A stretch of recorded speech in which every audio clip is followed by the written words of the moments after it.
You have a joke or Yeah, I actually had it told to me on the weekend, and I saved it specifically for this. Um, no? That's no good. and I think um, probably came like halfway through the third quarter of Saturday night's game, and I looked over at you, and you looked back, and you said, "Hey, JT," and I went, "Yeah, what?" You go, "Melbourne are winning this game," but Here at the glass table, we're just like I you. like to play football, I like to watch football, and I like to talk about football. Yay! I like to play football and I like to watch football and I like to talk about football. But we do things a little bit differently around here. Life could be a dream, Jared.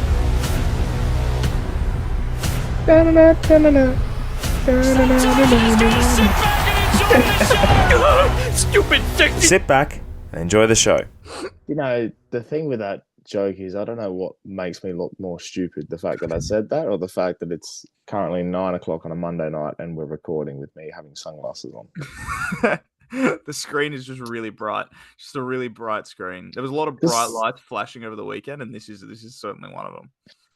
Yeah, it's not as bright as the beautiful eyes I got to look into the whole weekend. It was incredible about how amazing it was. I was Anyway, waiting. I was waiting for the second. Welcome to the glass table. We're back. We've gathered round. And I don't know if you can tell, we're a bit dusty. A little bit. It's been a tough day. It's been a tough couple of days. There's been a lot of hangovers, a lot of beers. But it was a pleasure to be there. Like I said, staring into the beautiful eyes of my lovely co-host who sits across the screen now, very hungover, as am I. And well, I mean, like I think now it's not as much a hangover as much as I'm just really tired, which is the common theme. But we've done it. It's happened. We have gathered around, like you said, and it's very great to be here. Yeah, it is very nice to be here. We touch on a lot of things. A lot happened in the past 4 days. There's obviously a big emphasis on the footy, but everything has surrounded it. You attended 3 games. Well, 2 of them you were a fan, and 1 of them you're running around giving water, which everyone would have seen. H2O. And then obviously we would look at everything that happened around the footy festival. 100,000 people went through there. Over 269,000 people went through the gates over the weekend. People saw the loss to the Crows to kick it off. Or people saw... Set the tone for a good weekend for you. I knew in that moment that this weekend was mine. And someone literally said, one of my mates said to me, and yeah, I have mates outside of JT. People, so he might be the poster boy in my life, but relax. There are some others. As every team needs to have a couple of wing defenses. Netball. Yeah, colourless cloggers. Yes, one of my mates said to me, he's like, you basically are the definition of gather round. And it's not what you see on socials with, people like, you see Marmalade doing their great stuff, and then you see influencers doing their stuff and, bits and pieces. It's just, he said to me, you're the core of what happens, which is go to the footy, have a good time, and get pissed. Multiple times a weekend, having good times. You went to 4 games? Yeah. Yeah, Thursday night, Friday night, Saturday night, and Sunday night. The greatest thing about that is it's different. I know it sucks because I really wanted to do like a Barossa or a Norwood, but well, transportation of my body did not allow me to do that in the day. Could not figure it out. Well, I wouldn't say I couldn't figure it out. It's just the fact that I couldn't work. Like bodily functions were screwed. Yep. But I guess like gather round is always just like, experience everything and also experience different things. Like Thursday night was in the stands, Friday night on the hill, Saturday night was in the Pepsi Collective, which I'm sure we'll get to a bit later, and then Sunday was my team in the cheer squad. Like, that's all unique experiences. And I guess, you had the most unique experience of them all. It was certainly an interesting one, but like you said, like you managed to hit it perfectly, and I think your mate said like quintessential gather round, and you've done it in the night games, which kind of makes it all up. Like that's when you see a lot of random people rolling around. Like you see a lot of randoms going to the night games because like either their team's played earlier and they're still there, or they're about to go out. And it's like, I'll watch the footy first anyway, kind of thing. And you managed to just put yourself at every spot and be like, all right, let's see it all, kind of thing. And that's great. Quality of games probably not as much, but I had the collective experience obviously, which was also a bit of stands and everything, and then was in the Port cheer squad on Sunday night, and I was on the boundary Sunday afternoon. So plenty of random things. Well, I think it was my first time. Yeah, definitely my first time going to Norwood. So that's fun. And that was a cool little added one because I've been to Gather Round before, and I went to 6 Adelaide Oval games the first year that it happened, and that was great. But it was nice to at least mix it up a little bit, head down to Norwood. And I mean, it would have been nice if it wasn't 33 degrees and I was absolutely cooking, but that's fine. We did it all right. Yeah, that's true. I mean, the whole weekend was hot. Yes. And sometimes hot is just really stupid sexy, though. I was literally. You're there with me. Yeah, I was there. I was waiting for it to happen. You were like, it was hot, and I literally was like, now's the time. I'm going to edit that back and just see your eyes just looking up, going, ding, ding, ding. Stupid sexy AFL player. So, yeah, stupid sexy of the gather round. Obviously, a lot of things did happen that were good. A lot of things weren't great. I don't think the footy itself was out of this world. There were, and we'll talk about the footy in a second, but there was moments. So what was your gather round stupid sexy? Was there a person, a moment, a thing? This one is me. Yes, always. But I've already used you this year, so I can't go back. Oh, you can't be saying that. Oh no. Oh. Used and abused.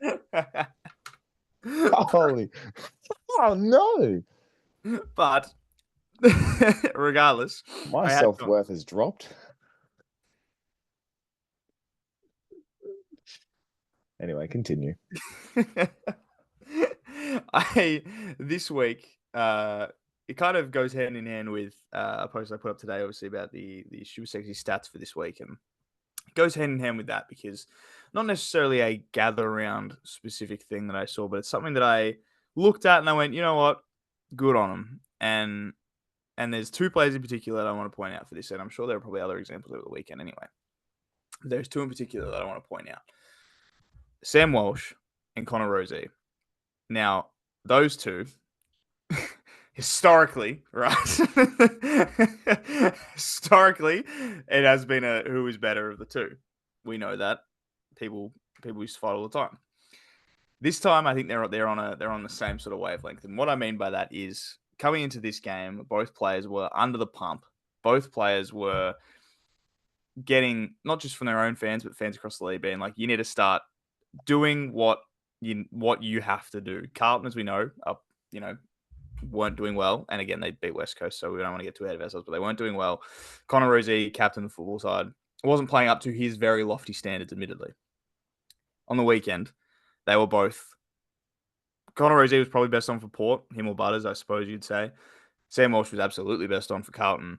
They both said, right, I've had enough. I'm gonna come back with a vengeance, and I'm gonna do what I do best. And it was just very good to see. And so my sort of stupid sexy thing that I've noticed this week is good on the comeback kings. These boys that did what they needed to do, worked their way back into it, and played good footy in wins for their teams at the Adelaide Oval, and did it well. So Sam Walsh and Connor Rozee, you 2 specifically, can take a comeback player for this week, and I love to see it. I might just coincide it all and link them together. I won't so much mention Sam Walsh in this, but my stupid sexy is Port's win. Yep. Now, normally we'd get all, head above water and get the gravy on the schnitzel and just really dive into the, sexual innuendos, I guess, we try and do with this segment. But in all seriousness, Connor Rosie's performance was the catalyst of why Port Adelaide won. Yep. Back against the wall. And I love the fact it's the captain. I love a captain's performance. Holy shit. Yeah. That thing turns me on more than Robert Irwin last week. Like, that was... like, that was a great performance. Like, off the halfback, different role, shows he's versatile. People don't know this, but, like, he won a sample premiership off the halfback. Under Josh Carr, too. Which, he knows how to do it. He knows how to do it. So he knows what he's doing. 28 touches, 2 goals, 500 metres gained, which for a halfback, you would expect. But hitting the scoreboard, doing things, they were good goals too. And they were in momentum changes. They were just, it was great. And Port's win was great. It was stupid sexy, piss funny win as well because the memes were awesome. The crowd going the old Ken planes. There's a lot of planes in the Adelaide Oval on Sunday night. I know you caught one before to leave, and there was a lot already leaving on Sunday night. A lot of Boeing Kens, like they were flying, and it was fantastic. It was one bloke with a gather round thing on that was like what color? I don't know what they call it. Really into it, getting really into it, flying around. Fantastic. Yeah. Absolutely incredible. So full credit to Port, full credit to Sam Walsh, Connor Rosie, and anyone that had a solid performance on the weekend because whilst the football wasn't great in patches, there were moments of brilliance and, just a lot. Gather around stupid sexy as a whole. Gather around as a whole. And that's, I think, something that needs to be mentioned just before we get into the rest because gather around as a whole in the 3 years that it existed. Obviously, I wasn't there last year, but I was there in the first year. And it just seems to be getting better and better and better. And, you posted on Instagram, which did very, very well, the light show that opened up Thursday night. Oh, these incredible things that Adelaide is pulling out, like you said before, the Festival of Footy, these amazing, amazing things, they keep getting it right. And I think Adelaide is a really perfect place to do it. They've got the areas they can house people. Adelaide Oval is a fantastic football ground. Like, it's a beautiful, beautiful stadium as a whole to be the centerpiece of it all. Norwood was great. Like, awesome atmosphere down at Norwood. The Barossa looked fucking incredible on TV, and I'm assuming it was even better there. Like, everything about how Gather Round ran this year, I think, was an absolute win. I don't think I can come out of that with like a loss. I think there was just beautiful stuff all around. Shame the actual games themselves weren't all fantastic, but the idea and the execution of the idea by the South Australian government and Adelaide and Port and the Crows for hosting everyone, everything like that. Beautiful. Well played, everybody. Yeah, and the unsung heroes of it all are the staff of the event staff, the organisers, and the government. Peter Malinauskas has been a stupid sexy man, and he was my stupid sexy of the year last year. Yeah. And he's front runner again. Tell you what, he's a front runner once again. He's absolutely getting my vote. Holy shit! Like that man. He makes me feel things. And when I saw him on the weekend, not once, but twice, on the TV with a beer. And not only that, the man must have gone on a bender. Because Wednesday night they had the launch at some place, and I saw him on the front bar, and he was like, he had a few. Probably had a couple, yep. Thursday night was probably the opening with the light show and everything that we saw. It was fantastic. I hope next year when they do the light show again, they just get all the lasers to make an image of Peter Malinauskas' face. I'd watch it. On repeat. I love that they did it every time as well. Yeah, I was going to say, I saw it Friday night, which was awesome. Just everything about it was just ideal. They knew exactly what they were doing, Adelaide, and it was beautiful stuff.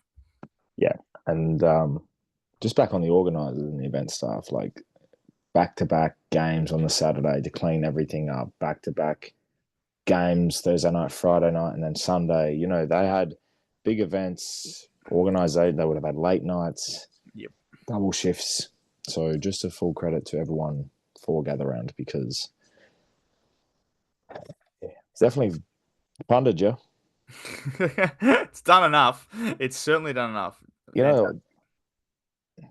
funded the Adelaide Oval with the Adelaide Casino funded me, so funded us both. It did. I mean, I don't know if it funded me both. It kept me even. So that's a win in my book. It left a good taste in your mouth. Yes.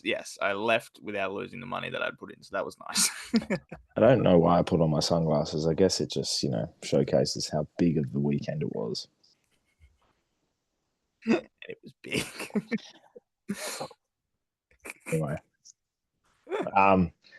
gather around. Obviously, football itself had some intriguing results, and we talk about bad footy. Like there was games where it sucked. Like I think West Coast Carlton leaves a bad taste in your mouth. And Melbourne Essendon, you tweeted out 4 seconds in, this might be the worst game ever played.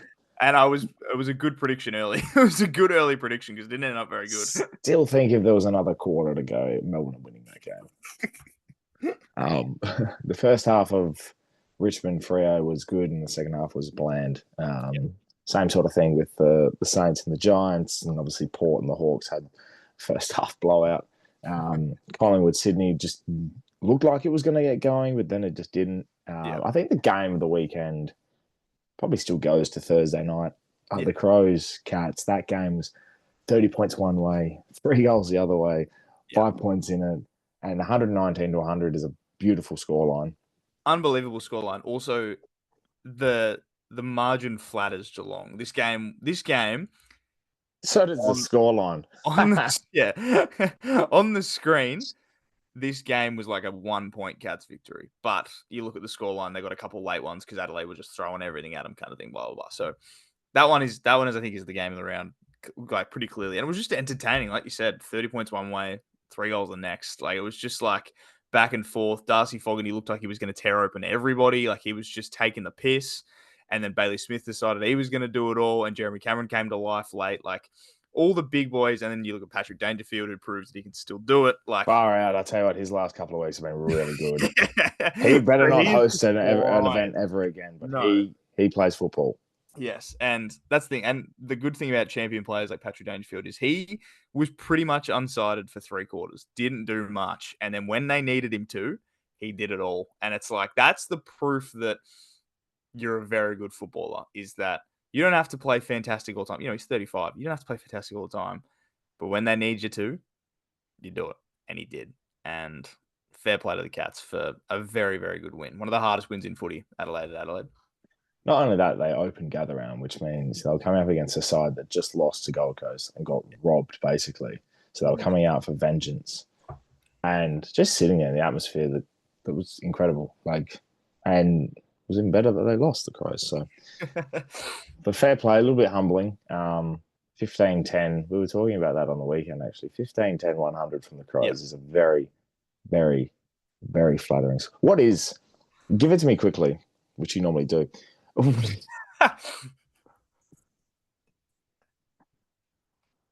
I can't help myself. If it's there, I just have to, Yeah. bat it out. No, I can't say that. Anyway. Top 3. Very, very aesthetically pleasing score lines.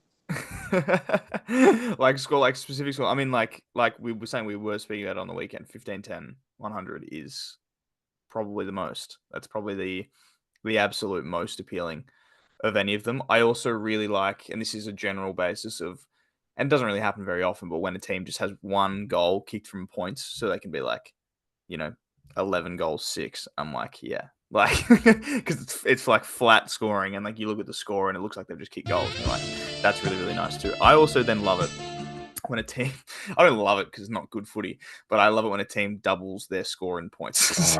Instantly comes to mind 2020, 140. Yeah. So it's like, yeah, shit like that as well. Yeah. Shit like where it's just like you just go bang, bang, that one. Or, like I said, the double one, you go 9-18, and it's like 7-14, and I'm like, I don't know what it is. I'm just like, I just like that in my brain. 6-12. I'm like, this is good. this is good areas to be in. Yeah, I like that actually. That's interesting. I don't know why, but ever since a kid, 7-5-47 just really stands out. Fair, because I feel like that's one that you don't. For some reason in my head, you do 7-5, and you're like, it's not 47, and then it is, and you're like, huh. Yeah. 12-12, 84. Yeah. 10-6-66 is a personal favorite of mine. That's really good. It's a really nice sounding one. Yeah, it's 10-6-66. Yeah.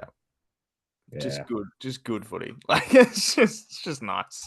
that's gonna itch the brain. That conversation for a few people. Just to top it off, everyone, just so you're out there. I know you're sitting there going, "Are they going to say it?" Well, yeah, fine. 10-9-69. You happy? We got it. Obviously, yeah, that was a game of the round. A few notable performances. Gold Coast North was a good game for 3/4. Aesthetically pleasing. The first game in the Barossa, no one knows what to expect. It looked fantastic. North will have a great fight for 3/4, basically, and then fizzled away. In the Gold Coast, they're pretty good too. Good at footy. Look amazing. In the Barossa. They did everything right. They did everything right. And they've got genuine superstars out there. Like there was there was years where it's like these players need to be stars, and now it's like they are stars. Matt Rowell is a freak. Noah Anderson is incredible. Ben King is kicking snags for fun. Ben Long is just deciding I'm going to be a good footballer now, which is just these guys are just flying and they look good while they're doing it, and good on them. We're on it. To think out of their wins, only one of them's been at home. They've only played at home once. Yeah. And everyone's talking about they've played like the bottom four. So like they've played the They bottom play- four and they played Adelaide. So and they play Richmond next week. yeah. So it's like, well, it's like okay. Tell you what though, I think they'll be bringing back the pink Guernsey next year. I reckon here's a bold prediction. Early days for coming in. I know we're coming in bold predictions on the 14th of April. The Gold Coast Suns will change their thing. I don't know if it'll be next year because they've just rebranded. The Gold Coast Suns will eventually be a pink team. They'll eventually decide this is what we're going with. I don't think so. I think that's like because the Suns is like red and yellow. Everyone represents like red and yellow. I think they might use it similar to like the old Port grey Guernsey. Like grey's not their predominant color, but like it's there. So pink might be their clash. Yeah, you know? I just don't know. Like, I think they should have been doing this from the start. They should have gone the pink and black from the start because Gold Coast is like that Miami, and that's what they were going for with this, the pink, the pink Miami Vice kind of style stuff. I would love to see them do it because it's universally loved. Like, there's not a bad word about it, and I would just love if they had, and it gives them an identity. Like, red and yellow teams use red and yellow, identity, bit of something about them. Pink Guernseys look good, and so did pink vests on people.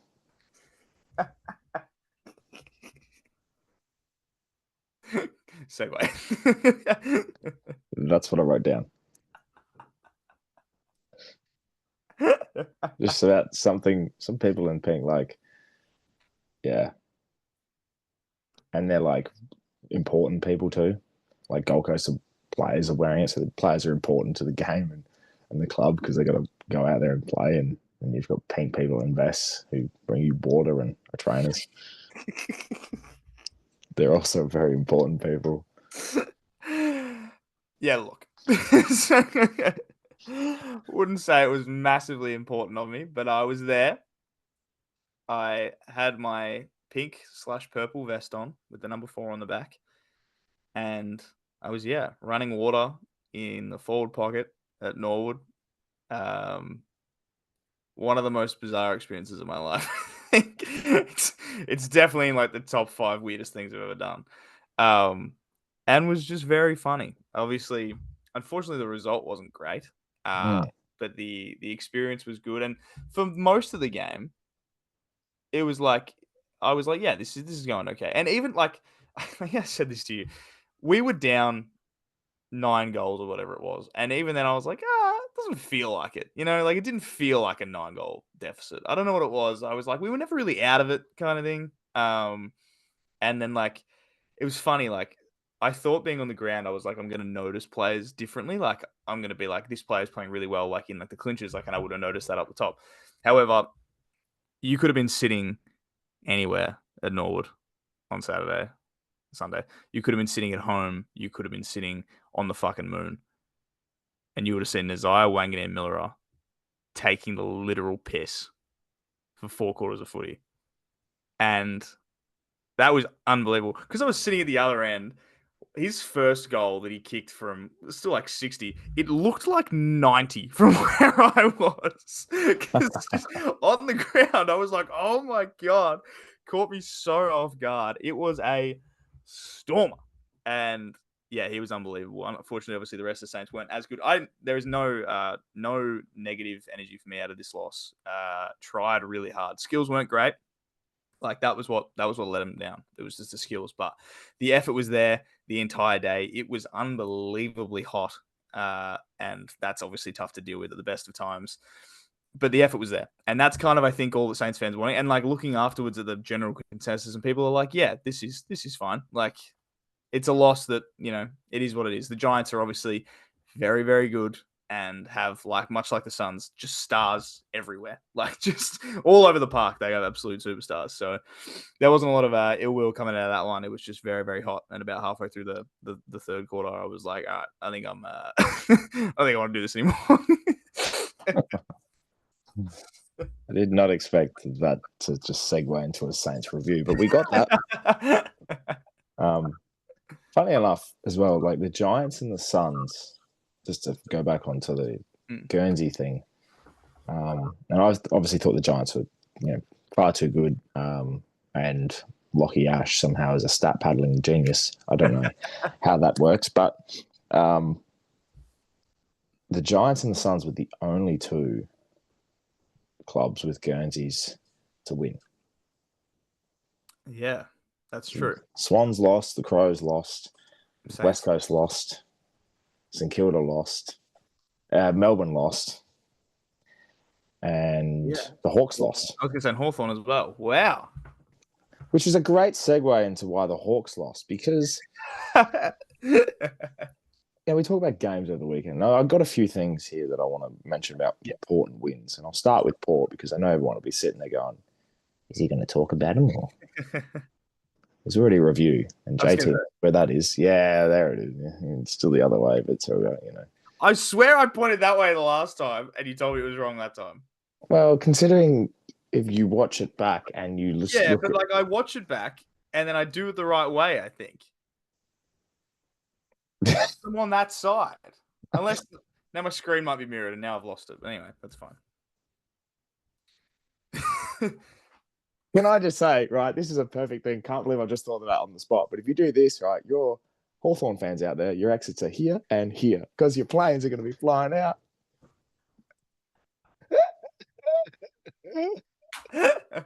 And getting to your pilot. Ladies and gentlemen, you're boarding the flight 10. Please be seated, keep your seatbelts on, and enjoy the ride. I don't like being smug after a win. But when you come out and it's revealed about what you said about my club and, you're pumping it up, you've got the journos. This was a stupid build-up to a game that doesn't really need this hype and actually lived up more to the hype than what they said. Come out and say, oh, Guinea's got a celebration planned. Sicily reckons we're a club that went nowhere. He's right, but also... when you come out and the 2 blokes that have been mirrored as the people that need to be, the poster boys for this game, Sicily and Guinea. Goodness. Goodness. Yeah. A hard loss to take, wouldn't it be?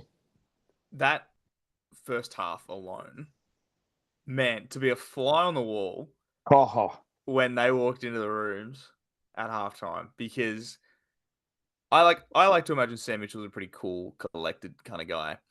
But even the most cool and collected of people would have been like, what the fuck is going on out there? When they have to send James Sicily forward in the first half of a game, that's when you know something is wrong. Because that is a break glass in case of we need a goal. That's what Hawthorn do. If they need a goal, they throw Sicily forward in the second half of the last quarter.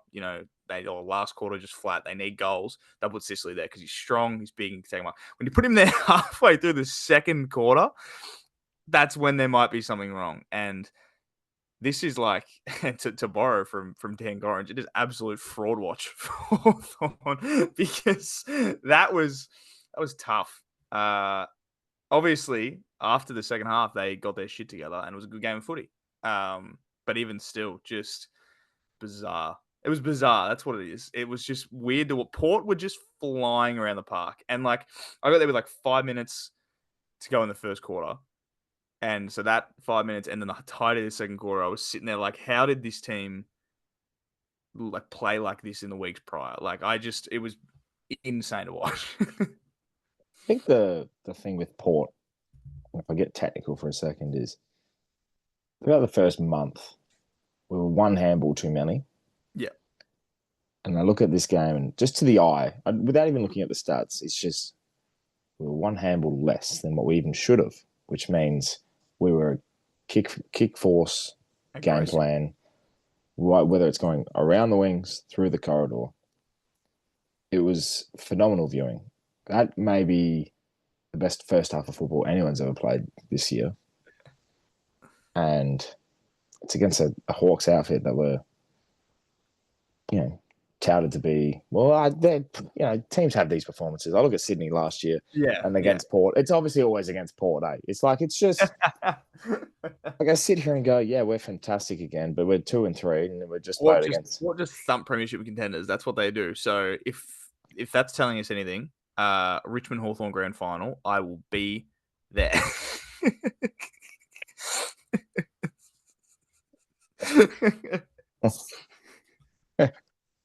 Oh no. Oh no. I really enjoyed the atmosphere of this game because it was like you could just feel it. You knew this was something a little bit more than what the other games were across Gather Round. And pleasure to witness, to be honest. And thanks to Sneaky Sound System for creating Ken's UFO. Lit it up early. I was gonna say, and I said this to you Sunday night, I think Porter just kicked their like 12th in a row, whatever. And I said it is a hell of a day to be one of the 14 Giants fans, because they had a big win at Norwood. They get another win to their ledger. They're going well, and then the other premiership, like people like Giants and Hawks are like the probably top two. Right, and then there's probably like Adelaide. Give us your power rankings. Let's bring it back. What's your power rankings? Your top 4 right now. Well, I'd still definitely put Hawthorn in there, but that's what I'm saying. Like for the Giants fans, you see Hawthorn lose, you're like, that's cool. It's premiership contender that lost one. So mine would be in sort of those tiers of like the Giants and the Hawks are like that top sort of tier of they're gonna be really good, and then Adelaide is around about, but the last 2 losses are interesting. I think Brisbane then slots in just underneath the Giants and Hawks based on premiership winning factor alone. They know how to do it, and they did it from a worse spot last year. Then you put in Geelong, and then you put in Adelaide. Those are the 5. And like, I would be like, from here, you'd be unbelievably surprised if any other team out of those 5 wins it. Collingwood's good. Sydney's all right. I think you're forgetting the Gold Coast Suns. I am forgetting the Gold Coast Suns. That's exactly what it is. But even still, like, I love them. They've never played a final before. I know, but like, it's not even. I'd probably put Gold Coast ahead of Adelaide then. It's not even just if they could win the premiership. I think it's just to the eye test right now. Yeah. Well, to the eye test right now, Gold Coast are in there for sure. Then you'd put them in probably that 3rd spot as well. But I think it's the Giants and Suns leading the way. You reckon? Okay. Yeah, because the Lions, whilst they just seem to just rock up a second half and beat the living shit out of their opponent, it's not. You can't sustain that. And whether or not they're just, maybe it's a. I think they'll definitely be addressing it because coming up against Collingwood this week will be a different story. Yeah, you can't start slow against them. You can't let Collingwood get out to a 6-goal lead because they won't give it up. Exactly. So I think for me, it's the Giants and the Suns and then the Lions, and I still think the Hawks. Yeah. Like I think they're there. You can have a blip in the radar, but yeah, that would be my 4. I think just with And for me, I reckon you go the 4 there, but then I'll throw in Pies, the Cats, the Crows. Yeah.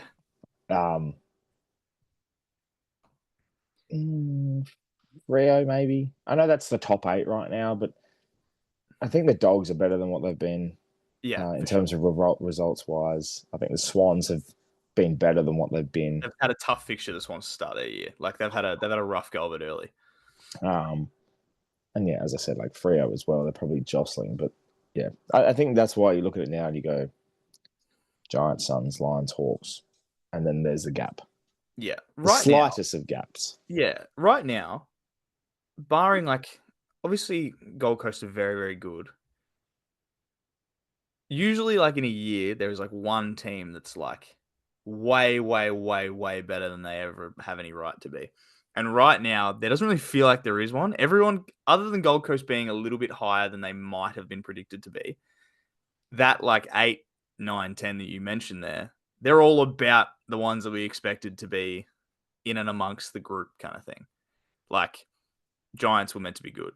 Brisbane are meant to be good. Collingwood's good. Geelong's good. Like these guys, like there isn't really anyone that people are like picking that have like fallen way too far or have gone up way too high. I agree with that because it's look at the 3 and I'm like, I reckon Adelaide, Freo, and St Kilda are probably in a bracket where they have jumped the gun of a few teams like the Swans, the Power, and the Dogs. You know, the Crows. Crows thumped Essendon, but the Essendon are starting to look like a representation of a team that maybe be pushing. I think you're right. There's no real difference. But again, like you look at it now, it's only round 5. This time last year, Hawthorn were 0-5. Like, you know, and Brisbane were. We've had a bolter the last 3 years, I think. Yeah, people start slow and then just fly home. Like that's Collingwood did it, Hawthorn did it, Giants did it. 2023. Yeah. So there's been one every time. I remember obviously Richmond way back in 2014, which they did 9 in a row, made an elimination final against Port. And then Trent Cotchin picked kicking into a tornado. Yeah. So yeah, it'd be intriguing. So your 4, what were they again? I will admit I forgot Gold Coast, but it's going to be the Giants, Gold Coast, Hawthorn, and Brisbane. That's my 4. Giants, Gold Coast, Hawthorn, Brisbane. Yeah. Oh, that's a couple of graphics for you to make this week. Get the heads out. People really enjoyed your Guinea thing, which I hope now they see and go, wrong. If they had any semblance of actually getting out on the field, Ginnivan or Nick Watson, they both had some stinkers on the weekend. Definitely became wizards because they fucking disappeared. If Hawthorn had won, but they had the games that they had, you would have hoped they wouldn't have pulled out anything. Would have been bad. I don't even want to think about it. Well, you don't have to because Port won. Yeah. Just want to let you know Port won. Just quickly before we get into the tips and everything, this is a shorter episode because this round will probably be talked about to death, and 2, we've got like a 2-hour turnaround between round 5 and round 6, which happens seemingly just like this. Footy, I love footy. I love footy so much. Like footy is one of my favorite things in the entire world. However, the break in between games, and I think are they playing a Thursday night game next week as well? Yeah, well, there's Thursday night every week for the next 15, 16 rounds. So then we've got an Easter Monday into a Thursday. Oh, forgot about that. Man, we talk about 2 hours to the next game. That is 20 minutes. That is, I get a power nap and I open my eyes and all of a sudden there's a Thursday night footy game and I'm going to be like, what happened? I'll just say as well, Hawthorn are very intriguing in terms of their fixture because like they've had Saturday night in Tassie, they've had a Sunday night to gather around. They've got a Monday afternoon. Just everywhere. They don't even know what day they're on. They had a 15-day break. Every day. The day everyday footy happens will be the day that fantasy players get deleted, podcasts get turned off.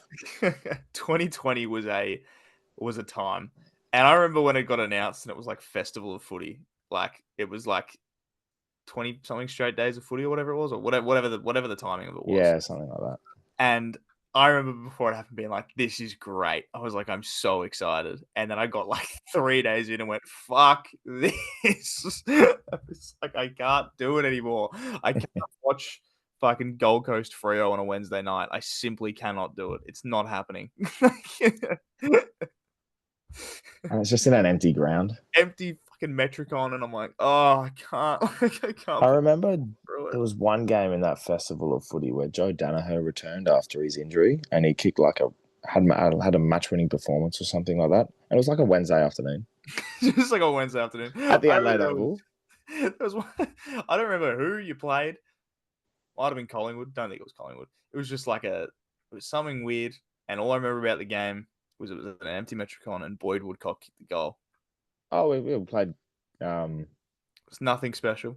And it was just like a snap in the pocket, but I just remember it really well. When we played round one, it was against. Because he debuted later in the year. It could have been. It was a late in the year kind of job. It was like a midweek or whatever. We got pumped by Geelong, perhaps, maybe. I don't know.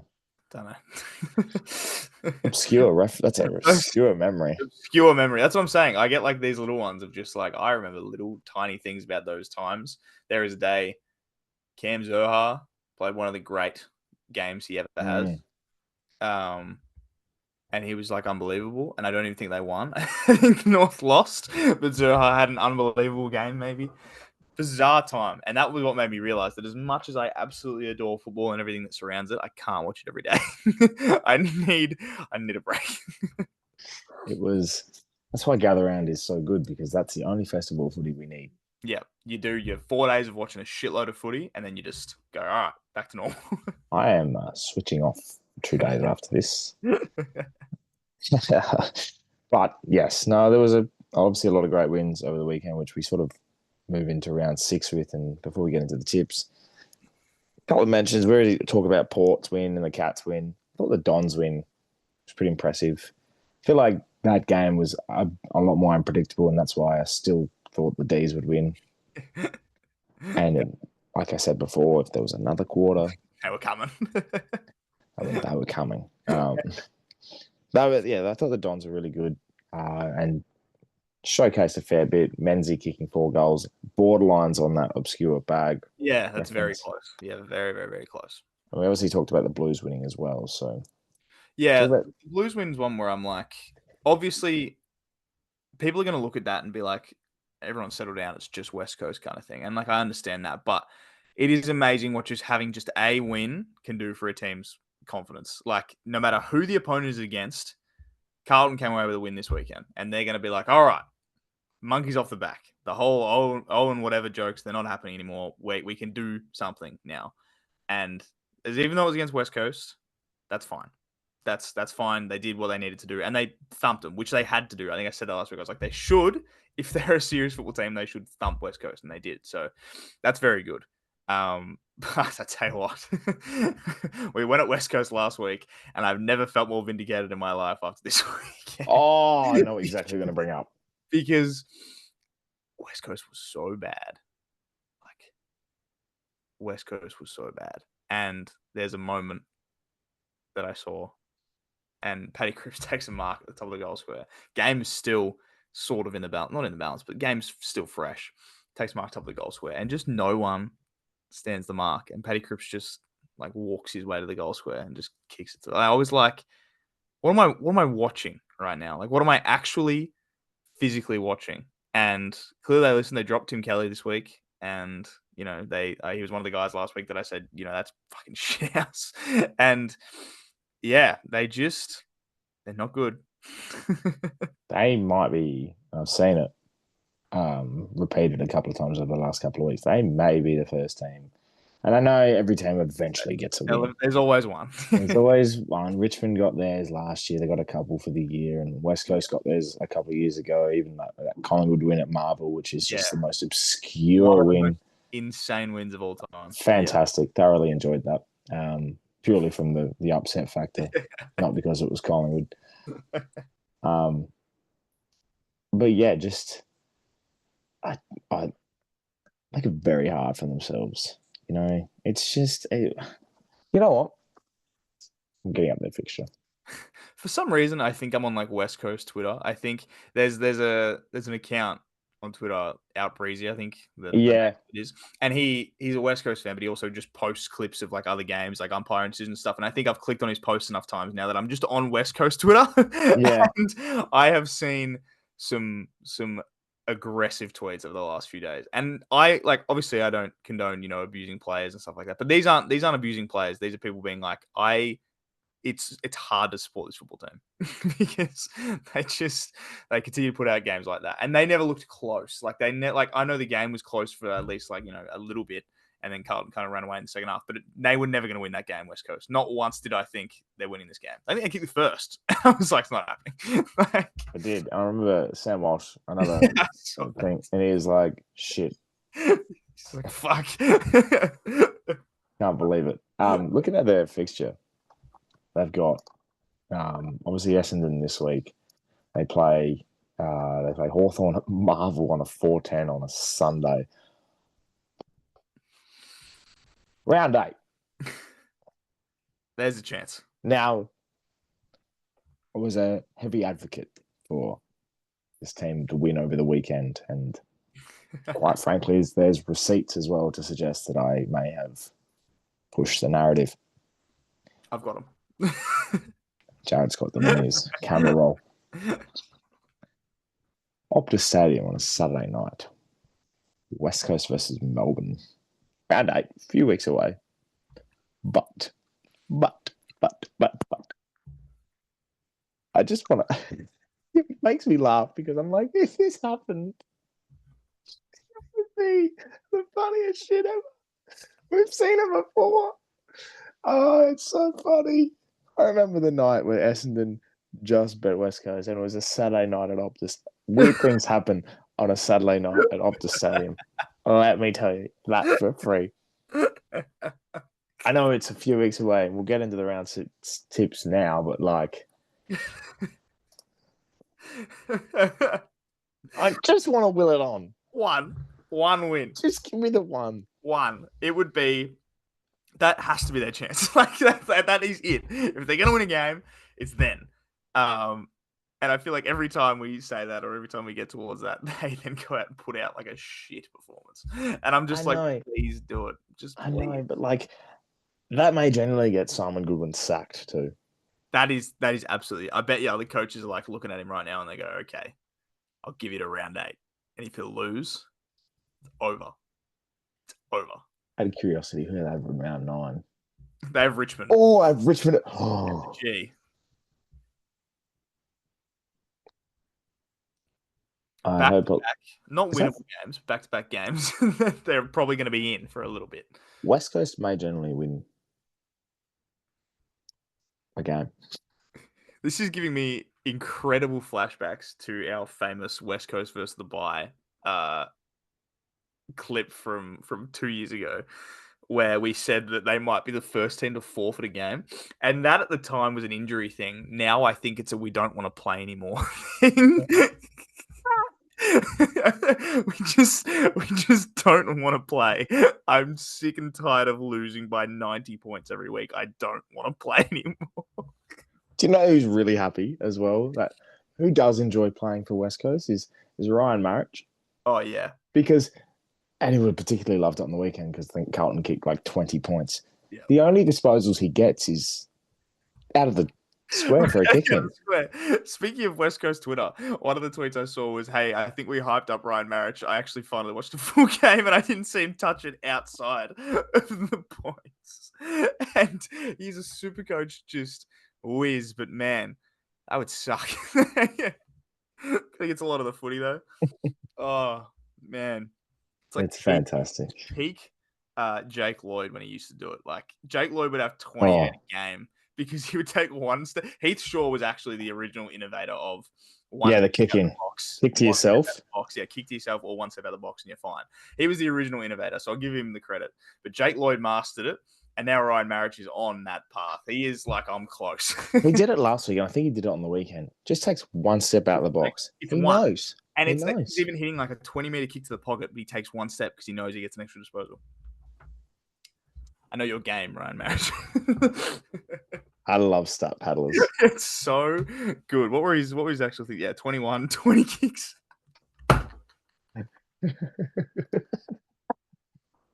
What's his heat map like? Oh, this is great. Yes, what's his heat map?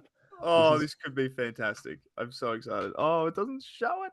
Wait, why doesn't it show it? Did they get rid of the heat map? Oh, no. Is it? Hang on. Not on the app, and that's sad. No, it should be on the app. I know, I thought it should be too, but I don't find it. That's a shame. Oh, let me find it for you. Oh, maybe it doesn't show it anymore. Maybe it has to be like after a certain period. I'm just sorry. Here's some other stats that just outline exactly how many touches Ryan Marriage had in the areas. So the Telstra tracker says 91% of his possessions came in the back half, which is fair. He had 4 marks, right? He had 1 tackle. 1 tackle in a game where you lose by 70 is egregious. What are you going to give me? I find it really funny that he's had 21 touches, yet he's only had 11 possessions. And what that means is that he has picked up the ball out of general play half the times he's actually had the footy.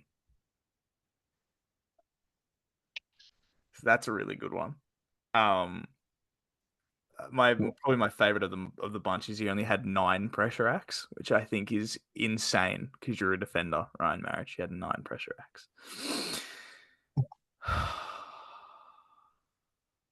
It's very amusing. I love exposing players. 10 kick-ins, 10 kick-in play-ons. He knows. He does. He does.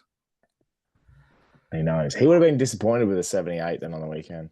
Yeah. Saw the 78 in the fantasy, went, fuck, dude. Do you reckon he got mad when he handballed at one time? Yeah, that one handball that he was probably forced into, and he was like, damn, like, what am I doing out here?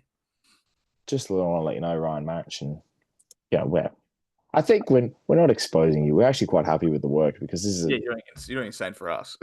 Like, we're very pleased, but tackles do get a few extra points. And the funny thing is, 524 meters gained. If you've had 20 kicks of the football, you need to have more than 520 meters gained. But meters gained, and it was the second highest on the ground. That's good then. I'm glad. Harley Reid had 507 from 16 touches. That's a lot of boot to ball. He's doing pretty well, Harley. 11 kicks. That is just a lot of get on the boot, surely. Has to be. Meters gained is still my favorite stat. It's always a good one. Yeah. Halfback's dream is meters gained because they just get it. I get that one kick out back and just send it. We used to have stats at SPOS, and I used to be like, can you measure it? Measure out my meters gained because I would have been so good at that too. I don't reckon I hit a short target in my football career till under 16s. I got the footy and was just down the wing every time. Yeah, they always preach the short 45s and like, no, let's just go 45. It's not my game. It's not my game. All right, let's do some tips. Tips. Time to put your tips in. Now, we were saying just before this that this looks like a really hard round to tip because there's probably 3 games where I'm confident and every other one I'm like, don't know. Could be a toss of the coin. And I'm very excited about it. It should be a good Easter round of football. A long round, Thursday to Monday, but a good one. It's going to be a long round. It should be a good round. Easter is always a very exciting round with the amount of games that we always have. Obviously, Easter Monday, Good Friday's become a fixture. Easter Thursday night's underrated, in my opinion. And then every game just in between always ends up being a roller coaster ride. Just quickly, a few shout outs. I forgot to do it last week, but I will do it this week. It was 5 6 people that got 8 tips out of 9. So no top 10, no niners, but one person out of our league got 0 as a margin. So got the bang on, and that was Bogey and Baz's boys. So There you go. shout out to them. If I go to the ranking, We've got Baz's- Baz's still holding the fort down with his 36, sitting on Mm. top. We've got 2 on 35. We've got Scott Team. We've got Kate K, and she's got a port thing. So I'm going to assume she's got the port one, which would have really skyrocketed her up. And then a few on 34, plenty on 33. And yeah, everyone's sort of rolling around. But the big guns, the ones that are in our top 10, all did very serviceable. They were at 7s or higher. So that's impressive. where are we ranked? I believe We're you're together, 24 and 25. You're on 30. I'm on 29. I have a slightly better margin. Your picture's phenomenal. My bounce days. Look at your hair. I don't get a very good look at it with my things very small. Couple of stupid sexy lads here. I mean, you look phenomenal, and I've kind of morphed into Travis Boak. What's going on there? Goodness me. I'm going to do this because shout out to the true believers. Kate K got she tipped Port. Yeah. Squeakum's Melody tip Port. Right? Jessica Maloney tip Port. Tipping pair. Oh, that's me. Tip Port. My man Nathan Fieldy tip Port. Power Viking, and he's a Brisbane fan too. Power Viking Mark tip Port. It does get a little bit more interesting down here. Yeah, all the Port fans tip Port. I want to give a shout out to the lowest tip of the week in Penny, who got 3, which is the lowest performance of the week. And you look at it and you're like, man, how does that kind of work? Well, tipped Hawks, tipped Saints, unfortunately, tipped Melbourne, tipped the Dogs, tipped West Coast. Now, I'm all for a bit of an upset, but tipping West Coast is an egregious thing to do. And then tip Collingwood, which is a win, but then tipped Adelaide as well.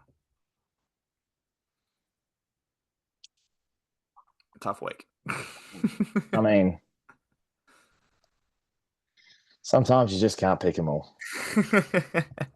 Anyway, we'll kick it off. Round 6, Easter Thursday, Brisbane versus Collingwood. This, I don't know. I have no idea. This one is hard. Because like we were saying before, if Brisbane do what they have done the last few weeks and start games really poorly, Collingwood will win. They will beat them up, and they won't let them come back. However, I think Brisbane are taking a lot of lessons out of the last few weeks and realize that they need to be very, very good. And from just memories, and I don't even know if the stats back this up, I don't think Collingwood are that good at the Gabba. From the games that I've remembered them playing there, I remember them playing there a couple of years ago, and they got beaten pretty badly. I am going to tip the Lions, and I'm going to tip them by 14 points. I'm also tipping the Lions. I tipped them by 11 points. I agree with you.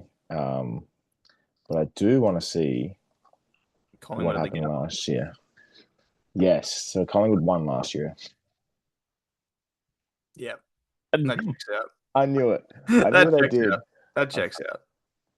It was early. Yeah, it was that game. Yeah, I remember. Yeah. I remember. But before that, yeah, pretty much. There was a few. There's a few on the trot. So Yeah.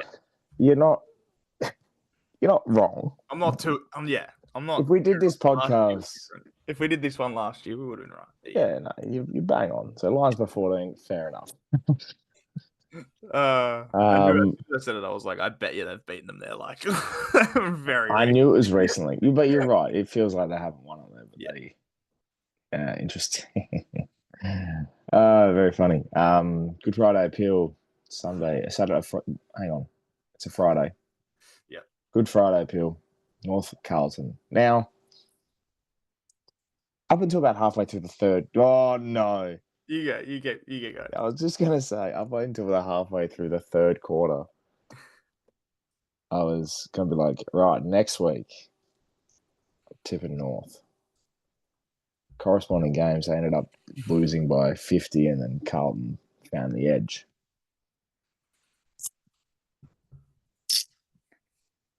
I don't want to get burnt again. That's what I'm saying. Every time I've tipped North this year, they've put out a frankly insipid performance.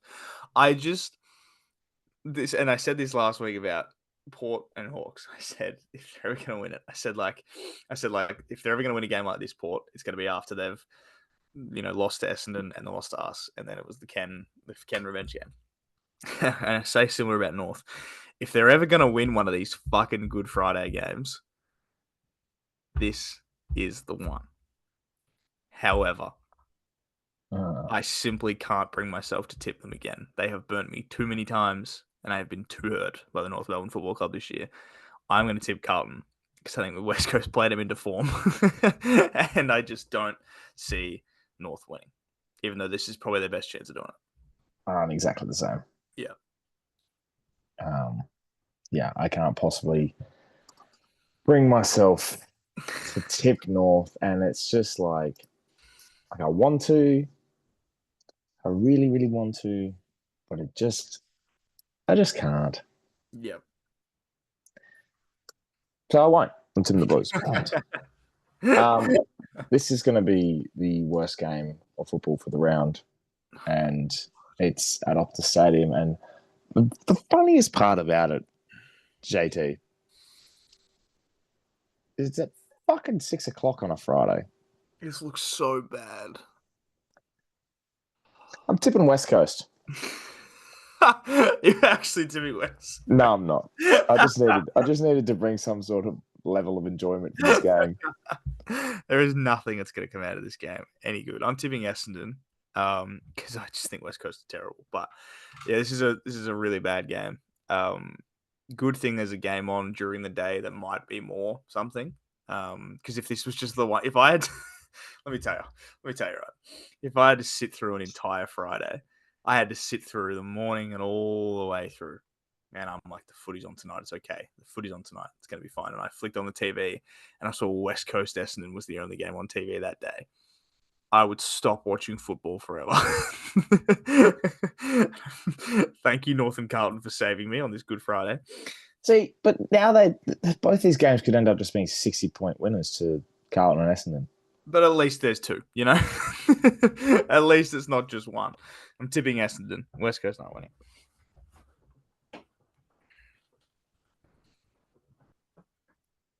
I could make a religious joke, but I'm not going to. God forbid if it's 60 points each game. I don't want to get crucified, so we don't all have to suffer. And then return on Easter Sunday for Sydney Port. Oh, what a return. Ken and his men. That's why he came back. No other reason. He resurrected on a different Sunday, though. He came back last week. Imagine that. Oh, my God, you come back to Sydney on Easter Sunday after losing the prelim. And you win. Oh, AFL and your narratives are so beautiful. They're incredible at it, aren't they? The Bible of the AFL is the phenomenal. headlines are written already. It's Ken Rice.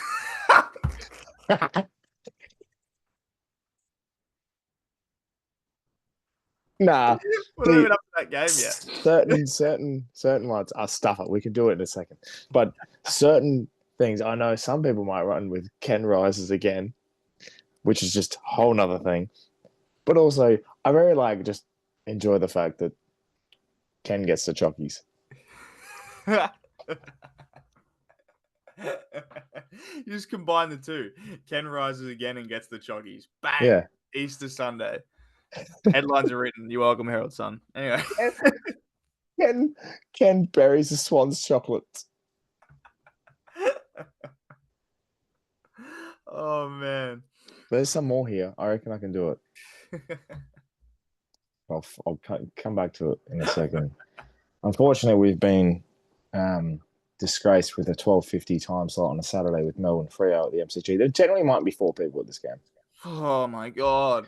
I saw a tweet like a couple of weeks ago. I think it was after Melbourne Gold Coast at the G, and we are finally back to the days of Melbourne during the day against an interstate team with 10,000 people there, and we're back to those days. And all we need is like Michael Christian and Stephen Quatermain on commentary for Channel 10.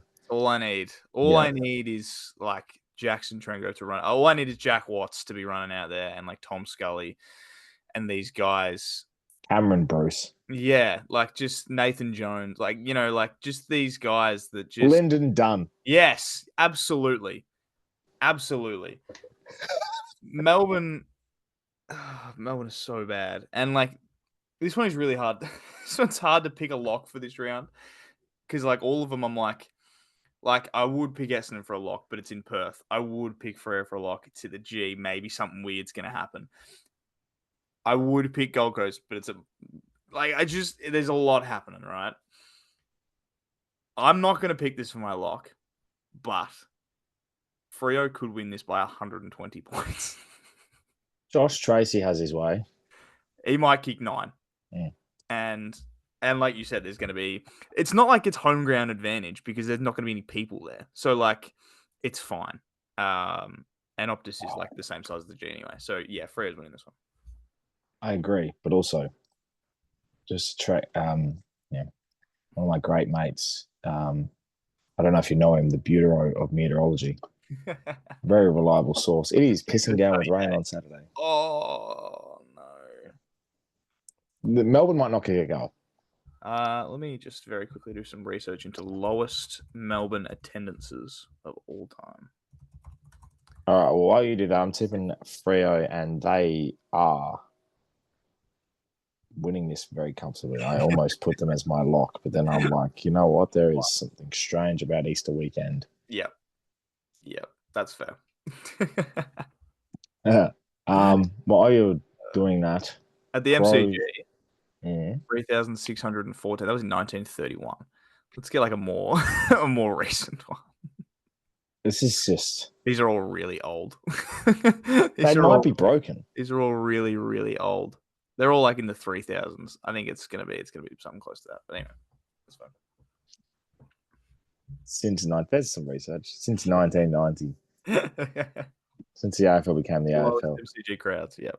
Could be the game around this one. Crows, Giants at Adelaide Oval.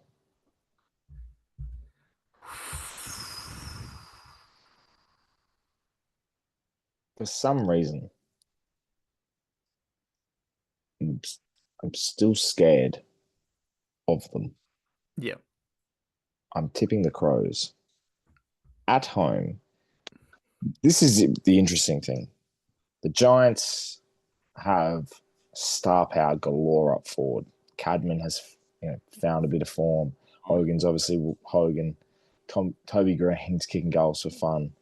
They have outlets outside of that as well. Their smalls work really well. Darcy Jones it's not just the helmet. He's very noticeable anyway. They just find a way to kick goals. The Crows' defense is broken if it's tested. The Crows' forward line is unbelievable in the air. On the ground, they have Ben Keys, Isaac Rankin, these types of players around them. Just know to kick goals. Draper kicks goals now. Curtin is a man-child. Can bob up for one or two. Yeah. The Giants get their defense right, which is very, very good down back. Mm-hmm. And very tall. They are the perfect matchup for the Crows. My one point that I was going to make are the Giants match up so fucking well against Adelaide. But they can be fumbly. They can. And I'm tipping the Crows. I will go against you with this one. I'm going to tip the Giants. Because, like I was saying, they match up so well. Buckley and Taylor are an incredible key defensive duo. Mm-hmm. They just do. And then they've just got players around the park that are just, and like I saw a lot of it like after the game on Sunday. They just have like 12 guys that are like 193 centimeters and built like a fucking truck. Like most of their team are that. Like that's the majority of them. So like they weren't wrong when they said big sound. Like they are generally just big people. Yeah, absolutely. And they've just got players all over the park that are just incredible to watch. Callan Ward is still a cement head. He might be 49, but he's still just he still just does everything he can. Cement head. These guys are just so good. Callahan, as we know, is amazing. And then you look around still like Connor Ide and like all these guys are just unbelievable at football. I can't remember his first name. I should know it. He's a South Aussie boy because the goddamn broadcast mentions it 18,000 times. I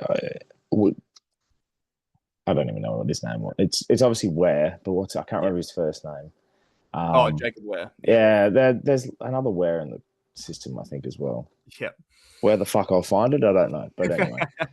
But no, they're amazing. Again, like these other players that stand up as well. So, yeah, good pick. It's hard to pick. I just like the Crows at home. That's fair, and that's again. But I just, for some reason, I can also see in my head this headline of the Crows go 0-3, like not 0-3, 3 losses in a row, and all of a sudden, all that energy that they built at the start of the year just starts to just like chip away a little bit, and fans start to get a little bit restless. And yes, the losses haven't been to like teams they shouldn't lose to. The Gold Coast one was obviously very close and a very good team. Geelong is obviously a very good team. They lose to the Giants. 3 really good teams, but it's a little bit soul crushing. It's a little bit like, man, we're beating the shit teams. It's like, are we good enough? And then they start questioning themselves. So I don't know. I think the Giants are going to get it.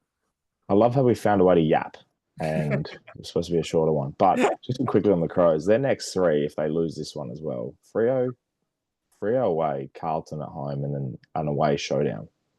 Not easy. Not an easy 3. Not an easy patch of games for LA. And we're winning the showdown, so alas. The next one is Saturday night. Come on. Like, okay, now this is where I sit here and go, I see why the AFL made the fixtures on Saturday. Make sure you buy a KO because we need the money to fund it for the shit football we're putting on. Richmond Gold Coast at the MC.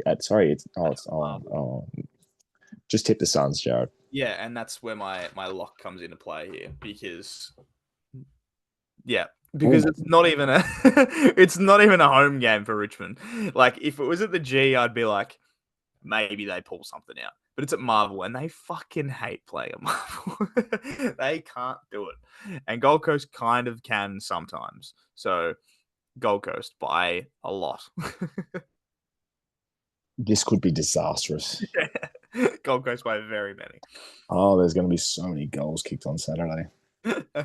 Sunday, 2:50, Easter Sunday. Glad there's no game at lunchtime. Easter Sunday. Everyone get their lunch out of the way, have beautiful family time, enjoy it, and then they can tune in to 7 and Fox as they line up the SCG for the prelim rematch where the Swans, who are injured and out of form, take on a Port Adelaide outfit that could either rock up or melt. Melt is a good way of putting it. Yes, because chocolate, Easter Sunday. Good with my puns, Jared. It should be a good game, this one. A lot of riding on it. Obviously, the Swans are 2-3, Port are 2-3. I don't really want to be 2-4. This is a lot more important game than I think people were suspecting. I think a lot of people were probably expecting these two to be that 4-1 bracket. If you lose, it's not all bad. Yeah. Maintain the fact that teams that make the grand final, one of them just simply doesn't make it the year after. So I'm tipping Port. We're back. Yeah, I'm gonna tip them too. Oh, I just have there's a few things riding that momentum. So Port have found something in Rosie going back to halfback. Butters is back to his best. I love Mitch Georgiades so much. He is an unbelievable footballer. We know how much I love Asava Radaglia, as in we do, as in me and you, because I couldn't get enough of him on Sunday. Big Sav. Big Sav. And I have in my head this thing of, Port start this season so disastrously and everything, all these headlines, and get rid of Ken already. Why is he even doing anything? And all of a sudden they win like 4 in a row. And it's like, wait a minute, like what's happening? It happens every year. That's what I'm saying. It happens every fucking time. And I also remember Port Sydney not very long ago where it was a belting, like an absolute belting. For some reason, bro. Yeah. Oh, I Um, remember. the Alir. Yeah. Port are going to win somehow. And for some reason, the AFL really likes to enjoy the fact that we have to play on the same day. So technically, This is the third week in a row. Or do we have a break in between? We had a no, break. well, technically it's the Yeah, third week we because we played yeah. each other. What was the week before that? Oh no, you had a Thursday night. Thursday night, and the week before that we had our double win. Yeah, the Saturday. So the last time it was us first and then you was a double win. Yes. So maybe that's the formula. It didn't work last week because you played before us. Yep. So, Dogs, St Kilda, Marvel, Sunday night, 6:50. I'll let you talk about the Saints. So I'm just going to say that I am sorry, but I just don't think you're stopping Sam Darcy. There's that. There's also the fact that Marcus Bontempelli is back this week. That's the other thing too. I think a lot more forward time for him, considering he'll ease his way in. He'll definitely ease his way, but that also doesn't bode well for us either, because I don't think we have a matchup for Marcus Bontempelli in the back line. We, like I was talking about with the Giants game, I couldn't fault the effort at all. We were kind of just slightly undermanned. And by undermanned, I mean we were a little bit small. Like we were a little bit just not tall enough at both ends of the ground to compete as well. Like Mason Wood is playing as like a genuine key forward, and he's like a winger, So it's like we just weren't quite tall enough. We haven't got the capabilities back. Obviously, Max King's still away. Dougal Howard's been injured. Like these guys that are tall, Zane Cordy's out with injury as well. Like our talls are very depleted, and the ones we do have are rookies and players that have played, not many games of footy. So we're very undermanned. And like you said, Sam Darcy is a matchup that nobody wants. And best of luck to probably Cal Wilkie. I'm going to say he's probably going to go to him. And I say all these things. And yet I think we're going to win on Sunday. See, I would love to be wrong. And the way you beat the Dogs this week, and I think it's a standard thing to say, but I generally think with the Dogs, and we've seen it a couple of times now, you get momentum against the Dogs and you can rake them. Yeah. I mean, they were saved by a halftime siren against Carlton, and Carlton was shit in the second half. So their momentum, once the Dogs got on the roll, you can't stop them. Yeah. We saw the same thing happen in your game against the Cats. You get the momentum rolling. Yep. And they're very, very, very hard. We're a very heavy momentum team as well. Like this year, we get on rolls of a lot of goals quickly. And that's the thing that we haven't done for like a long time. Even against the Giants, at the start of the last quarter, we kicked three in 3 minutes. It was just like bang, bang, bang. And even in the crowd, everyone was like, maybe we're a chance, because we've done it this year. And I think the Dogs don't quite know how to handle that. And obviously we are undermanned, but we've still got some really talented players out on the park. Jack McRae against his old side. A bit of a revenge game for him. He's probably going to have 45. Cooper Sharma's playing great footy. Mitch Owens is playing great footy. Hugo Garcia is really coming on really well. Naz, as we spoke about. This might be the game of the round. I still think Adelaide GWS is an absolute banger, but I think this game is going to be really, really close. That's why I'm just going to tip this, because... Underrated game of the round. Yeah, I think we're a sniff. And it'll be good Sunday night. Obviously, public holiday the day after, so Sunday night games are usually like a bit whatever, but like we said with Port Hawks, that was still good, and because there's a public holiday on the Monday, should be good. Should be a decent crowd there as well. So yeah, it's in the Saints. Cats, Hawks on the Monday, maybe the toughest of them all. Yeah, this one's another game of the round contender. It probably is the game of the round. I think the AFL love the fact. I just think there's games within here that are potentials. So I really am excited to see the Dogs Saints. I'm really excited for our game, because now there's actually a bit of excitement around Port Adelaide. Yeah. Like I'm really keen to watch Adelaide Giants. I think that'll be really cool.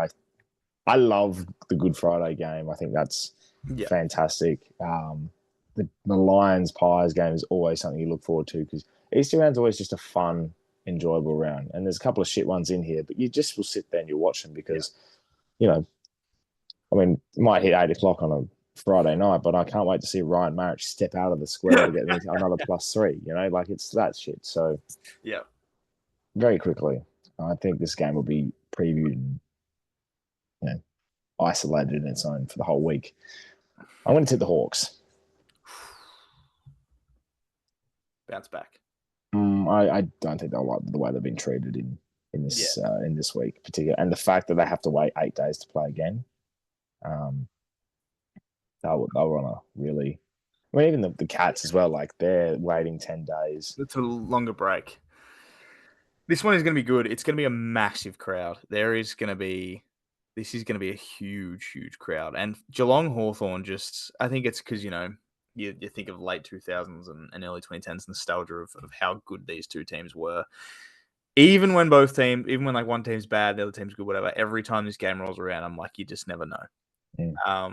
But I'm going to go with you. I think Hawthorn are going to have a lot of revenge on their mind. And similarly to how we're talking about Giants Crows, I think they match up pretty well with them still. And like we also said, that second half against Port, they were the Hawks that we kind of know, or at least a semblance of them. And it was also like the old guard, and the old guard loves playing against Geelong. Jack Gunston kicked like 6 or whatever, or 5, and he's the type of player to really want to come out against Geelong and play well because he's been in those situations before. I hope this is a close game. Last year's game was borderline good until the storm hit, and I think the Cats ran away with it in the end. Yeah. Year before Hawthorn were bad, so that was year bad before that they upset them. So yeah, Easter Monday has a lot to live up to. Now, the one quick question that I want to know is, which ones do the umpires favour this one? Like, both South Australian teams got probably rear-ended last week from the umpiring calls. It's now Geelong versus Hawthorn. Who the fuck do you pick to favour? Who do they go? I know. Do they go split it in half and half each? Like, what do you do here? Like, these poor little whistleblowers and little, probably wearing blue attire, I would suggest, because day game, day game, and also the fact the Hawks can't wear yellow with the Hawks, and yeah, what else? Do they wear anything else? They can't wear yellow.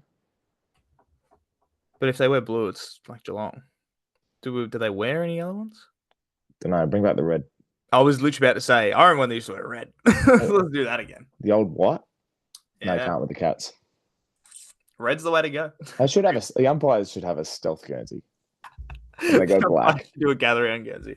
I literally was thinking as well, like you said with the umpires, just very quickly back to that Thursday night game. That Ollie Dempsey call, like the mark that got paid, one of the funniest decisions I've ever seen paid on a football field because of how bad it was. And I can imagine the crowd at the Adelaide Oval would have been. It was. They stood up and they were crying. Loud. Regardless of it, they probably still wouldn't have won anyway. But yeah, it should be interesting. A good round of footy to come up. And one last question I have for you before we sign off, and one last tip. Who's winning, Cody Rhodes or John Cena? I reckon I flip-flop every day. But as of today, right now, I think that John Cena wins it. And I hope that he does, because I would really, really like to see him holding that title. 2024 Stupid Sexy John Cena in the line for the WrestleMania. It's obviously this weekend. We're very, very excited. We will probably have one screen on the footy and one screen on the WrestleMania. 18 hours of wrestling, 6 hours of yap, and 12 hours of sweaty people touching each other. Kind of sounds like 9 games in an Easter weekend. Comparisons for days, everybody. We love sweat. Anyway, anything else to add? I think that's all. Thanks, everybody, for hosting. Thank you to you for a beautiful gather-round weekend and the games that we went to. And, yeah, thanks, Adelaide, again, for hosting another gather-round. And I can't wait to be there again next year, which is going to be the case probably. And, yeah, we'll see you all very, very soon. Shout out to Joel Curry for producing the soundtrack of Gather Round as well. It was fantastic. Anyway, we've gathered round. and now it's time to celebrate with some Easter chocolates. And just like how memorable the weekend was, and you put hang on, I can get this. If you put chocolate out in the sun too long, it melts, just like you always melt my heart. Bye, everybody.